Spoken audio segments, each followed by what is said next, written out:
Servidores municipais e a Prefeitura de Bauru começam nesta semana as negociações sobre o reajuste salarial.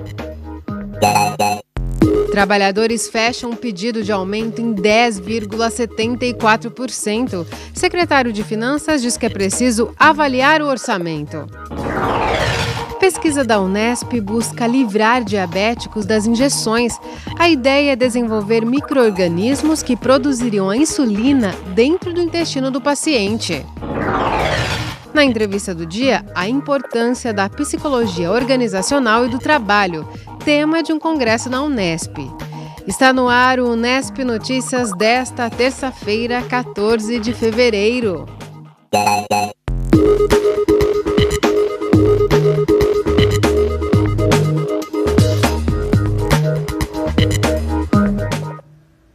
Boa noite. O Sindicato dos Servidores Públicos Municipais de Bauru e a Prefeitura começam nesta semana a negociação salarial. A primeira reunião vai ser na sexta-feira agora. O secretário de Finanças prevê um crescimento tímido no orçamento e teme as promoções previstas nos planos de cargos, carreiras e salários, que já vão aumentar os gastos com folha de pagamento. Já os trabalhadores defendem a reposição da inflação e das perdas salariais. Eles querem 10,74% de aumento. O índice definido pelo sindicato considera a inflação acumulada de 7,2% e a perda na negociação do ano passado, de 3,54%. 1º de março é a data base dos servidores municipais, então a gente já fez a assembleia, tirou o índice e está levando na sexta-feira para o chefe do executivo e vamos aguardar uma resposta dele. Além do reajuste no salário, o sindicato vai apresentar também um pedido de revisão no valor dos benefícios recebidos pelos servidores. Estamos pedindo o aumento do Vale Compra de 362 para 480 e o abono de 321 para 380. Segundo a Prefeitura, a folha de pagamento dos funcionários representa metade do orçamento do município. O impacto dos planos de cargos, carreiras e salários, os PCCS, podem influenciar a negociação. O índice de pessoal está em torno de 50% a 51%. Foi projetado 5% de aumento na receita do município, só que vai depender também da execução. Esse próximo mês nós vamos sofrer o impacto do PCCS da administração em geral e temos da educação a partir de março. Então tudo isso vai estar influenciando também, junto com a proposta do sindicato, com o aumento que vem nessa reivindicação deles, né? No ano passado, as discussões sobre o reajuste salarial foram marcadas por paralisações e pela greve de funcionários públicos. Os servidores cruzaram os braços por 23 dias até chegarem a um acordo. Neste ano, apesar do cenário econômico apresentado pela Prefeitura, o sindicato está otimista com a negociação. A gente espera, por ser um governo novo, começando agora, que tenha uma resposta satisfatória para os servidores, Os servidores estão ansiosos, estão esperando por isso, não foi valorizado na gestão passada, então estão esperando por essa valorização agora. De acordo com o cenário que nós estamos tendo, está bem apertado o orçamento, mas vai depender da pauta de reivindicação dele e do grupo que vai estar discutindo essas reivindicações com eles, Então aí a gente vai tentar achar, claro, o que for possível de oferecer para o servidor, nós vamos estar oferecendo. Um decreto municipal prevê que os servidores cumpram, no máximo, 60 horas extras remuneradas por mês. No ano passado, o valor pago pela Prefeitura aos servidores que ficaram além do expediente foi de aproximadamente R$ 3.900.000. Para conter gastos, a administração estuda compensar parte das horas extras com folgas. Uma alternativa que ainda está em análise, mas que já é descartada pelo sindicato. O sindicato é totalmente contra banco de horas, A gente não tem nenhum acordo de banco de horas com a Prefeitura e o que a lei diz é que a hora extraordinária tem que ser paga.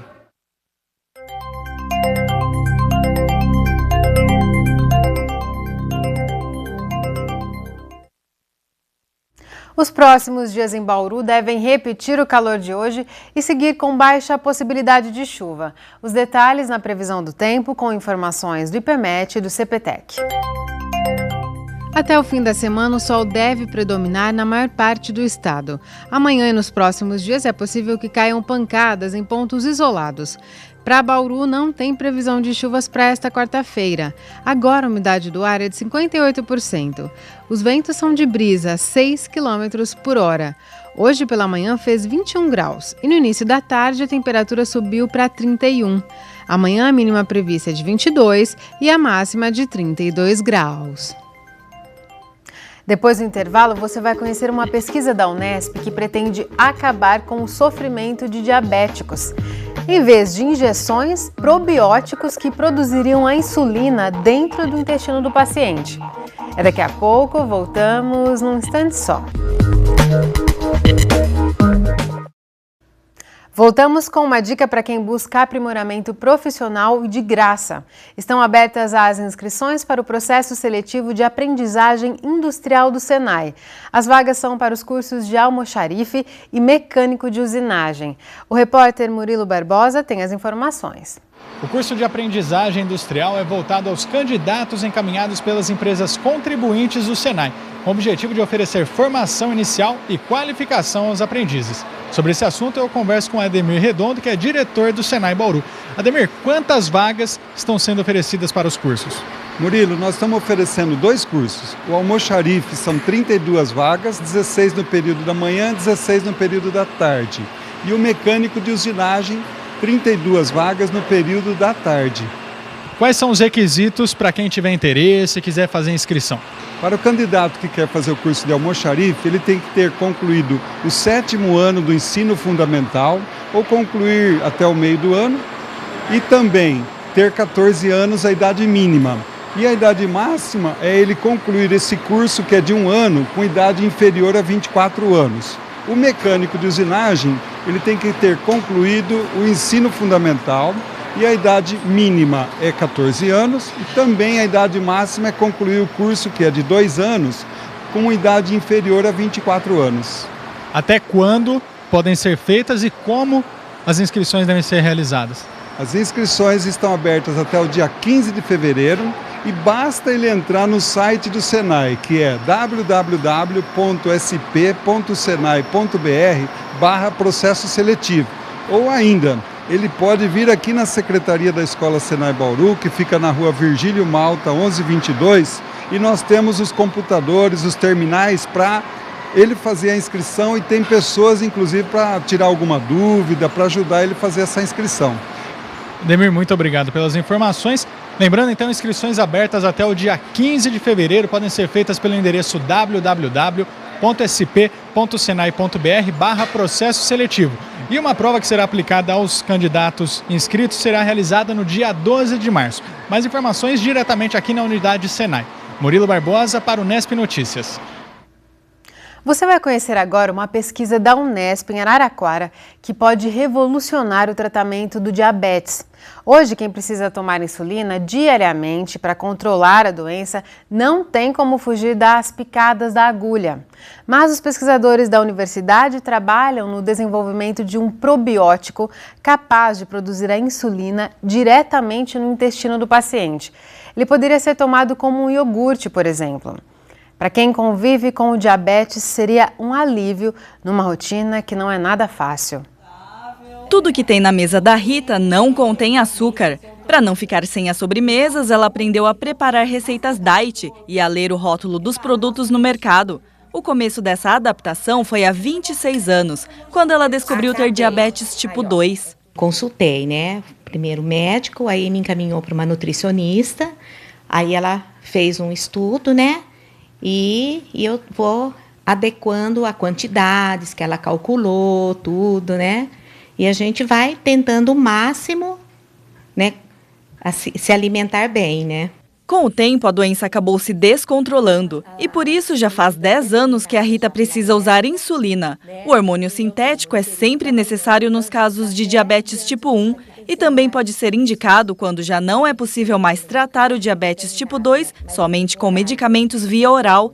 Na vida da Rita, as aplicações já viraram rotina, mas ainda incomodam. As horas mais difíceis realmente é a hora da insulina quando eu não estou em casa. Eu tenho que me programar, eu já tenho que pensar, às vezes até eu antecipo um pouquinho a insulina, para que, dependendo do lugar, se você está em público, tudo fica difícil, né? Tomar insulina, porque já fica algo meio que curioso. Poder se livrar dessas injeções, portanto, é desejo da Rita e de outros milhões de brasileiros diabéticos. E se depender de uma pesquisa em andamento no campus da Unesp em Araraquara, esse desejo pode se tornar realidade. O estudo, chamado de Insubiota, envolve professores e estudantes dos cursos de farmácia e de engenharia de bioprocessos e biotecnologia. O objetivo é desenvolver probióticos, ou seja, micro-organismos vivos geneticamente modificados, que possam produzir insulina no corpo do diabético, de acordo com a necessidade dele. Todos nós conhecemos algum portador de diabetes, né? E a gente sabe que o tratamento para diabetes é um tratamento que envolve várias injeções, é um tratamento doloroso, que às vezes tem efeito colateral e tudo mais. Então, a gente pesquisando sobre os temas que a gente podia utilizar para fazer o nosso projeto, a gente achou que esse tema seria um tema bastante útil, pelo fato de existir bastantes portadores, pelo fato da doença parece que não para de crescer. Então, a gente achou bastante interessante esse tema. Para que esses micro-organismos consigam produzir insulina, eles precisam se instalar no intestino do paciente. Os pesquisadores estão na fase dos testes que verificam a fixação e a ação das bactérias no órgão. A intenção é criar um produto que possa ser ingerido, como os probióticos existentes no mercado, como iogurtes e leites fermentados. Uma maneira muito mais fácil dos diabéticos se cuidarem. Caso a gente venha a de fato desenvolver o produto com o comportamento que a gente espera, ou seja, que a bactéria que nós estamos desenvolvendo, né, como probiótico, possa se instalar no intestino do indivíduo portador de diabetes e produzir lá a insulina, isso vai ser uma vantagem em relação ao tratamento tradicional. Vai eliminar a necessidade das injeções subcutâneas, facilitaria a vida principalmente de crianças e idosos que têm uma dificuldade ainda maior para fazer esse tipo de cuidado com a diabetes tipo 1. Com a pesquisa, os alunos pretendem participar de uma competição internacional de organismos geneticamente modificados, realizada pelo Instituto de Tecnologia de Massachusetts. O IGEN, para a gente, que é essa competição do MIT, ele é importante porque ele que favorece a base para a gente conseguir lidar com a pesquisa e fazer com que essa pesquisa se desenvolva, até algum dia chegar no produto final. Então, para a gente, esse primeiro ano de pesquisa pelo IGEN é o nosso motivador de continuar melhorando as pesquisas, melhorar o desenvolvimento e até chegar num produto que seja comercializado no futuro, quem sabe. Para que o produto possa ser desenvolvido e comercializado, ainda são necessários testes que possam garantir a eficiência e a segurança do tratamento. O caminho ainda é um pouco longo, como é toda pesquisa. A gente precisa ainda terminar a construção, o desenvolvimento do produto, otimizar esse produto, porque a gente quer que a bactéria produza os níveis adequados de insulina, não basta que ela produza. Para, a partir daí, podemos iniciar os testes clínicos, que também são longos, até que isso seja considerado de fato eficiente e seguro para o tratamento da diabetes. Enquanto isso, a Rita já pensa nas vantagens que vai ter quando as pesquisas forem concluídas. Seria uma maravilha, porque aí não tinha mais esse inconveniente de ficar se picando, né? Seria bem mais prático, né? Bem mais prático, voltar ao passado, né? No próximo bloco, a gente fala de psicologia organizacional e do trabalho. É o tema de um evento que vai ser realizado na Unesp aqui em Bauru. Sobre esse tema, vamos conversar com uma das organizadoras, a professora do curso de psicologia da Unesp, Mariane Feijó. Voltamos num instante só. O grupo de pesquisa da Unesp, Psicologia Organizacional e do Trabalho, vai promover aqui em Bauru o segundo congresso do Centro-Oeste Paulista sobre esse tema, no mês de maio. Simultaneamente, vai ser realizado o terceiro colóquio de orientação profissional de carreira e para a aposentadoria. Os eventos estão com inscrições abertas para o envio de trabalhos. E para falar sobre eles e também sobre temas que estão em discussão nessa área, a gente recebe uma das organizadoras, é a professora do curso de Psicologia da Unesp, Mariane Feijó. Professora, muito obrigada por sua presença aqui no Unesp Notícias. Eu que agradeço, Larissa. Uma satisfação estar aqui para falar dos nossos eventos. Professora, aproveitando sua presença, que pesquisa nessa área, vamos falar um pouquinho de alguns temas que estão em discussão na área do trabalho e que a psicologia do trabalho e a psicologia organizacional poderiam ajudar. Se a gente olhar os últimos números da Previdência Social divulgados do ano passado, eles mostram que cresceu muito o afastamento de profissionais associado a doenças mentais, diagnósticos de transtornos ansiosos e reação grave ao estresse, por exemplo, eles aumentaram 30%. Na sua visão, por que esses diagnósticos estão aumentando e provocando cada vez mais afastamento dos trabalhadores? Isso, essa pergunta é bastante pertinente, até porque o nosso evento trata de saúde do trabalhador. Esse poderia ser o tema central. E o bem-estar do trabalhador, a saúde, depende de vários aspectos. Esse trabalhador é cada vez mais cobrado e ele precisa se sair bem no trabalho, na família, na sua vida social. Então a gente ouve no noticiário, no Japão, as empresas apagam as luzes para os trabalhadores irem embora, porque eles estão com uma carga de trabalho elevada. No Brasil, se cogita aumentar significativamente a carga horária do trabalhador. Então, sobrecarga de trabalho, um número elevado de conflitos no trabalho e na família. Então, a gente acabou de ver uma reportagem sobre a saúde que poderia ser física, o diabetes, né? Mas os aspectos emocionais influenciam na saúde física e vice-versa. Então, a entrevistada disse: aplicar o medicamento fora de casa é mais difícil. Então, se o trabalhador não tem tempo para cuidar da sua dieta, para caminhar, enfim, se ele está sobrecarregado, se as relações no trabalho não estão bem, tudo isso interfere na sua saúde. Então, quando você fala de afastamento, absenteísmo no trabalho, esses são sinais e o psicólogo do trabalho precisa estar bem preparado para identificá-los. Então, quando a gente fala em cuidar da saúde do trabalhador, é também prevenir o mal-estar, o adoecimento, que se manifesta no aspecto físico, psíquico, social. E de que forma esse profissional da psicologia, ele vai ajudar nesse trabalho dentro das organizações? E ele vem sendo valorizado nesses últimos anos? Isso, então, além de diagnosticar, como a gente falou agora há pouco, ele precisa criar estratégias de prevenção, então a redução de conflitos, a redução de violência no trabalho. Trabalhar com os gestores dentro das empresas. Muito importante. Então o treinamento, o preparo desses gestores para a administração pacífica dos conflitos.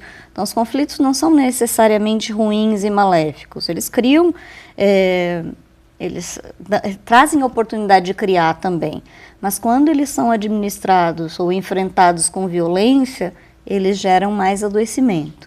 E quanto mais adoecimento mental, maior o nível de conflito na organização.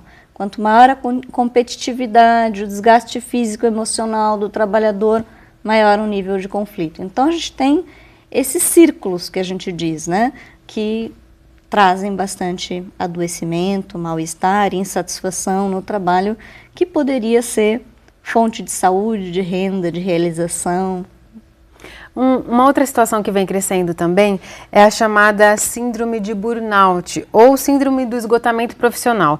Estima-se que até 30% dos trabalhadores no Brasil sofram dessa síndrome. O que seria essa síndrome, professora? E depende mais da capacidade do trabalhador em separar a vida pessoal da profissional, ou ela vem também no esteio desses mesmos motivos que causam esses afastamentos? Isso, vem mesmo nesse mesmo caminho. A gente tem que evitar cobrar demais o trabalhador, que já é cobrado, né? Ele tem que ter sucesso nos seus papéis familiares, como pai, mãe, filho. Ele tem que ter sucesso no trabalho, produzir cada vez mais, enfrentar muitas adversidades. Ele precisa ser resiliente. E então jogar toda essa carga, essa cobrança em cima do trabalhador não está correto, sem que a gente crie esses meios pelos quais ele protegeria a sua saúde. Então, vários fatores predispõem o trabalhador ao estresse. Então, como eu falei, elevada carga de trabalho, não ter sentido no trabalho que realiza, a violência, então, esses problemas de relacionamento e de comunicação no trabalho, esses e muitos outros fatores contribuem para, a médio prazo, o desenvolvimento desse esgotamento, que a gente pode dizer. E todos esses temas estarão em discussão no 2º Congresso de Psicologia Organizacional e do Trabalho do Centro-Oeste Paulista. E que outras temáticas serão abordadas, professora? Então, sendo a saúde do trabalhador central, as suas decisões, então a orientação profissional, a sua qualidade de vida, a gestão de pessoas, a formação do psicólogo organizacional e do trabalho, todos esses são temas importantes que serão abordados em mais de 30 atividades. Então, tem 11 minicursos, 6 mesas redondas, 2 conferências. Nós temos convidados muito importantes, com produção significativa no campo, já com presença confirmada, e tudo está no nosso site. A gente quer convidar que os nossos colegas, os estudantes, pesquisadores desse campo, que enviem seus trabalhos e que, então, se cadastrem no site, se inscrevam nos eventos, porque é um congresso e um colóquio de orientação profissional que serão realizados paralelamente nos dias 11, 12 e 13 de maio, aqui na Unesp de Bauru, com o apoio de outras instituições formadoras aqui da região. Esse evento a gente diz que é interinstitucional. Então tem a Anhanguera, Unip, Unify, Senac, Conselho Regional de Psicologia. Nós temos muitos apoiadores e parceiros nesse evento. Então, o evento é em maio, como a professora falou, a gente volta a relembrar aqui no Unesp Notícias. Então, neste momento é possível inscrever trabalhos e se inscrever em algumas atividades já. Sim. E as inscrições podem ser feitas pelo site congressopote.com.br, né, professora? Muito bom, isso mesmo. Muito obrigada por sua participação aqui. Eu é que agradeço, Larissa. Muito obrigada. É isso por hoje. Se você quiser rever as reportagens desta edição, é só acessar o site da TV Unesp ou a nossa página no Facebook. Um ótimo fim de noite. Tchau!